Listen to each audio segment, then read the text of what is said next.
को ए सुतर बड़ू नको आए में देख लो खाली पहले कि ना नहीं आई बड़ी बैठी हां जाके देखो बात कर के देखी ना सदी में के एकदम थका हो गलो मम्मी ने को देखा वो जा देखा दूसरे घर के लड़की है देख के चाहिए तारा हां तो वो जाके देखा ना बोले तू जा देखो जो खाली बड़ी की दिखाई है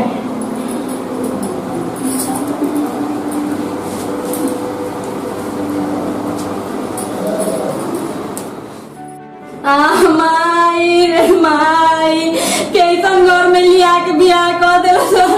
5 गो पूड़ी किया के रख ले बाड़ी सहाना माई काम बाड़ी सुना भी ले माई सुना माई अपने तो भर पेट खा ले लो आवत लो तो बताओ तो निकाल माई कैसन घर में लिया के बैठा ले हला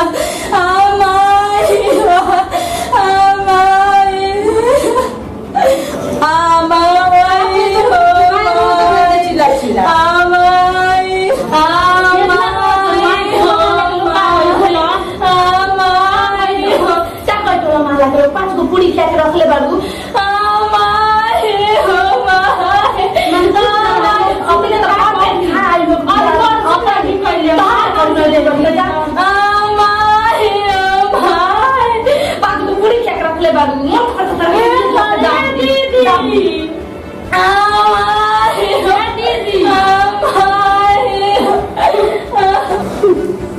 देखे कि कौन दस है कोई भी मार उसके कोई नहीं पूछे तो अच्छा चलो चलो पूछ लो का करे बड़ी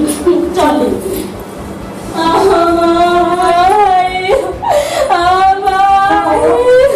का खाली हम गजरी उनका हम कुछ ना करनी है यदि हम तक खाना मांगे तो बालू सब नोच देने वाले नहीं हमारे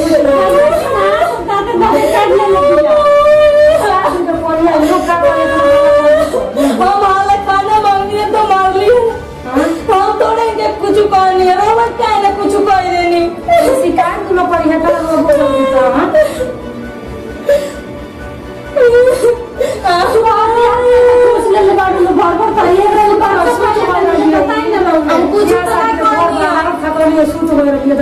जगह के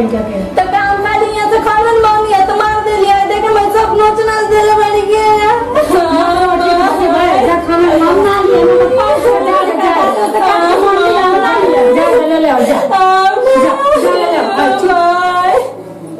चुप रहो खाना लिया के चुप रहो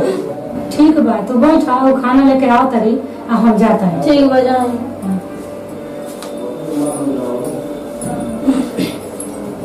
आओ बताओ तनी कौना खानदान कहीं आओ तू कौन उनके खानदान उगाओ तेरे तब उनका हम बताओ तनी जानते नहीं अभी नवीन का कहीं अभी अब कौन